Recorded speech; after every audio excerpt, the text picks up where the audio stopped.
괜히 그런 날이 있습니다.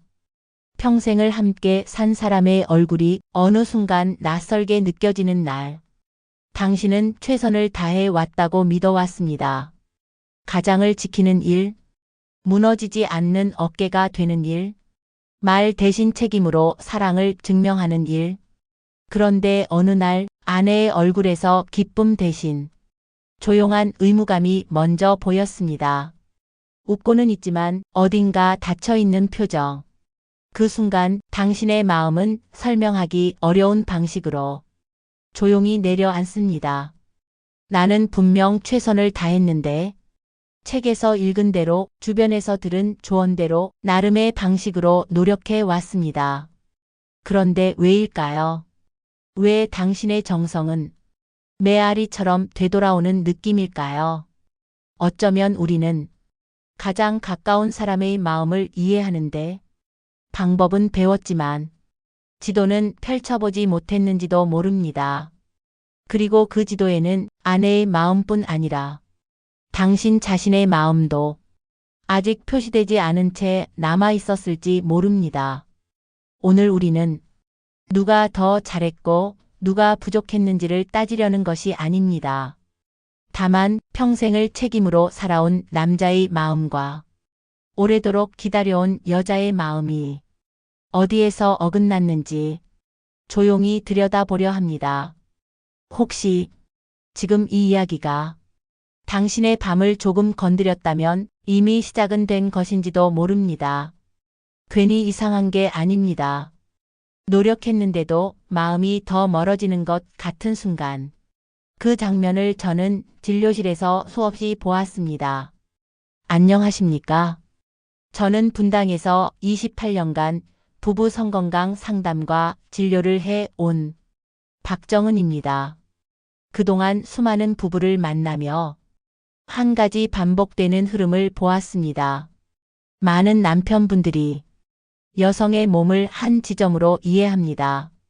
어디를 어떻게 자극해야 하는지 정답처럼 여겨지는 한 부분에 집중합니다.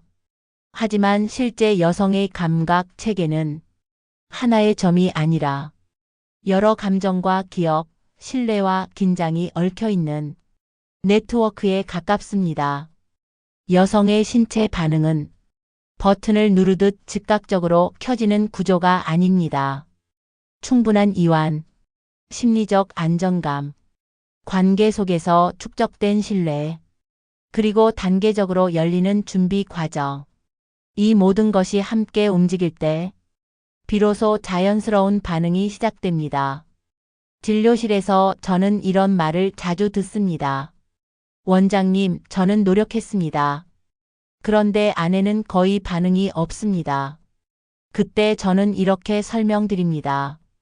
강이 흐르려면 반드시 상류에서부터 물길이 열려야 합니다. 하류의 유명한 지점만 자극한다고 강물이 갑자기 넘치지는 않습니다. 여성의 몸 역시 마찬가지입니다. 전체적인 긴장이 풀리고 마음이 먼저 안전하다고 느껴야 비로소 반응은 따라옵니다. 이것은 기술의 문제가 아닙니다. 능력의 문제도 아닙니다. 이해의 방향이 조금 어긋나 있었을 뿐입니다. 그리고 그 어긋남은 비난으로 고칠 수 있는 것이 아니라 관점을 바꿀 때 비로소 풀리기 시작합니다. 오늘 우리는 방법을 배우려는 것이 아니라 지도를 다시 펼쳐보려 합니다. 혹시 당신이 나는 분명 노력했는데라는 문장 앞에 서 있다면 지금 이 이야기는 당신을 탓하기 위한 것이 아닙니다. 조금 더 정확하게 이해하기 위한 조용한 시작입니다. 얼마 전 상담실을 찾은 결혼 44년 차 한 부부의 이야기를 조심스럽게 각색해 전해드립니다. 남편은 단정한 목소리로 말했습니다. 저는 아내를 누구보다 사랑합니다. 기능적인 문제도 없었습니다. 건강에도 큰 이상은 없었습니다. 본인은 늘 노력해왔다고 믿고 있었습니다. 그의 표정에는 억울함보다 혼란이 먼저 담겨 있었습니다. 그런데 아내의 이야기는 조금 달랐습니다. 남편은 좋은 사람이에요. 그녀는 먼저 그렇게 말했습니다. 한참을 망설인 뒤에야 조용히 덧붙였습니다. 그런데 늘 너무 빠르고 직접적이에요. 저는 따라갈 시간이 없어요. 그 말은 비난이 아니었습니다. 서운함도 아니었습니다. 다만 늘 준비되지 않은 채 어딘가로 끌려가는 느낌에 가까웠습니다. 그녀는 오랜 시간 그 불편함을 말하지 못했다고 했습니다. 남편에게 상처를 주고 싶지 않았기 때문입니다. 괜히 예민한 사람처럼 보일까봐 그 마음도 함께 묻어두었습니다. 그 사이에서 남편은 왜 반응이 없을까를 고민했고 아내는 왜 내 속도는 존중받지 못할까를 삼켜왔습니다. 사랑은 남아 있었습니다. 함께 쌓아온 세월도 단단했습니다. 하지만 몸의 대화만큼은 서로 다른 언어를 쓰고 있었습니다. 많은 부부가 이 지점에서 멈춥니다. 사랑은 유지되지만 몸의 대화에서는 자꾸만 엇갈립니다. 이것은 애정의 크기가 부족해서가 아닙니다. 누가 더 잘못해서도 아닙니다. 속도의 차이, 준비의 시간, 마음이 먼저 열리는 순서를 한 번도 제대로 나누어 본 적이 없었기 때문일지도 모릅니다. 그리고 그 대화는 기술이 아니라 존중의 언어로 시작됩니다. 조금 느려도 괜찮습니다. 조금 돌아가도 괜찮습니다. 몸은 항상 마음보다 앞서 열리지 않기 때문입니다. 의학적으로 보았을 때 여성의 서해부, 즉 사타구니는 단순히 주변에 위치한 부위가 아닙니다. 이곳은 주요 신경과 혈관, 림프절이 지나가는 통로입니다. 말하자면 골반으로 들어가는 관문과도 같은 자리입니다. 이 관문이 긴장되어 있으면 그 안쪽의 공간 역시 자연스럽게 경직됩니다. 특히 이 부위는 골반저 근육과 연결되어 있습니다. 골반저 근육은 몸의 가장 깊은 곳에서 지지와 안정, 그리고 미세한 감각, 반응을 담당하는 구조입니다. 이 근육이 이완되지 않으면 겉으로는 아무 문제가 없어 보여도 전반적인 신체 반응은 제한될 수 있습니다. 겉에서 아무리 강하게 두드려도 안쪽 문이 잠겨 있으면 방은 열리지 않습니다. 그래서 중요한 것은 어디를 자극하느냐가 아니라 얼마나 안전하다고 느끼는가입니다. 몸은 위협을 느끼는 순간 수축하고 안전을 느끼는 순간 이완합니다. 이 원리는 의지로 조절되는 영역이 아닙니다. 설득으로 바뀌지도 않습니다. 이완은 명령이 아니라 환경에 대한 신뢰에서 시작됩니다. 결국 직접적인 자극보다 먼저 필요한 것은 속도를 늦추는 태도, 긴장을 풀어주는 시간, 그리고 심리적 안정감입니다. 몸은 마음이 허락한 만큼만 열립니다. 그리고 그 순서를 존중할 때 반응은 억지로 만들지 않아도 조용히 따라옵니다. 제가 임상에서 권하는 접근은 자극 중심이 아니라 이완 중심입니다. 반응을 만들어내는 방식이 아니라 몸이 스스로 열릴 수 있는 환경을 만드는 과정에 가깝습니다. 1단계 안정 신호 보내기. 먼저 환경을 정돈합니다. 조명을 낮추고 실내 온도를 편안하게 유지하고 손을 충분히 따뜻하게 합니다. 그리고 아랫배 위에 손을 가볍게 올린 채 잠시 아무것도 하지 않습니다. 대략 30초. 그러나 이 30초가 방향을 결정합니다. 말없이 함께 호흡을 맞춥니다. 들이쉬고 내쉬는 흐름을 느끼며 몸의 속도가 내려오도록 기다립니다. 2단계의 핵심은 행동이 아닙니다. 메시지입니다. 나는 서두르지 않습니다. 그 신호가 먼저 전달되어야 합니다. 몸은 속도를 읽습니다. 2단계 간접적 접근. 접촉은 넓게 천천히 시작합니다.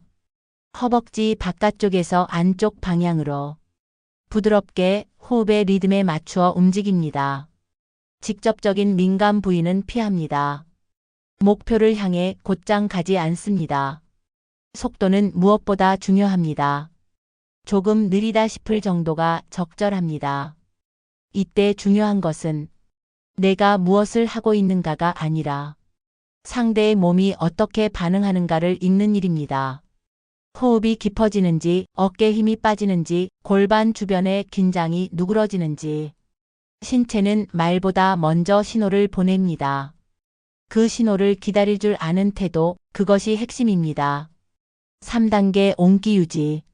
마지막은 강한 자극이 아닙니다. 오히려 정지에 가깝습니다.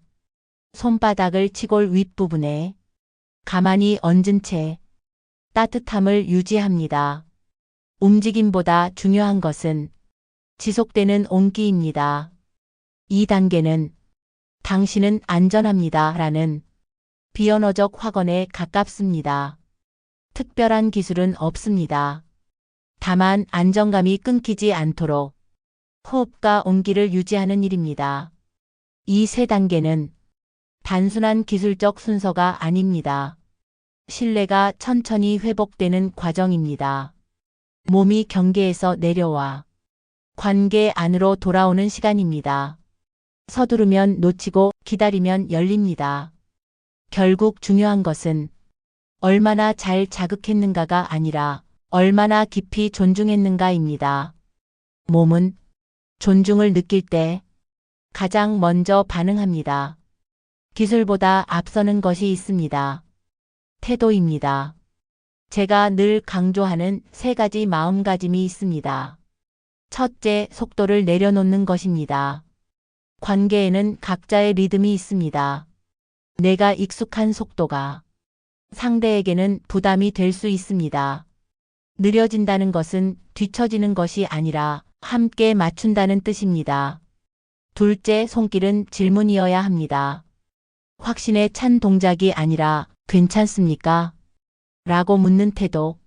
몸은 명령에는 닫히고 존중에는 열립니다. 셋째, 반드시 어떤 결과로 이어져야 한다는 집착을 내려놓는 것입니다. 목적이 앞서면 몸은 긴장합니다. 압박감이 사라질 때 비로소 자연스러운 친밀감은 돌아옵니다. 여성의 신체 반응은 심리적 안정과 깊이 연결되어 있습니다. 안전하다고 느끼는 순간 몸은 방어를 멈춥니다. 그리고 그 멈춤이 가장 중요한 시작입니다. 2달 뒤 그 부부는 다시 상담실을 찾았습니다. 남편의 표정이 먼저 달라져 있었습니다. 이제는 서두르지 않습니다. 아내의 반응을 기다립니다. 짧은 문장이었지만 그 안에는 속도를 내려놓은 시간이 담겨 있었습니다. 아내는 조용히 덧붙였습니다. 이제는 두렵지 않아요. 기다려주는 사람이 있다는 걸 알게 됐어요. 그 변화는 침실 안에서만 나타난 것이 아니었습니다. 식탁에서의 대화가 부드러워졌고 일상 속 가벼운 손길이 자연스러워졌으며 눈을 마주치는 시간이 길어졌습니다. 신체적 친밀감이 회복되자 정서적 친밀감도 함께 따라왔습니다. 몸은 관계의 마지막 단계가 아니라 관계의 현재 상태를 보여주는 지표이기 때문입니다. 여러분, 오늘 말씀드린 내용은 단순한 기술 안내가 아닙니다. 그 핵심은 한 가지입니다. 강함이 아니라 배려, 속도가 아니라 기다림, 자극이 아니라 신뢰. 아내의 마음을 여는 열쇠는 특별한 기술이 아니라 지속되는 태도입니다. 혹시 오늘 이 이야기가 마음의 작은 울림으로 남았다면 그 울림을 억지로 키우려 하지 마십시오. 다만 다음 만남에서 조금 더 천천히 손을 내밀어 보십시오. 사랑은 속도의 문제가 아닙니다. 그리고 관계는 지금 이 순간에도 다시 조용히 시작될 수 있습니다.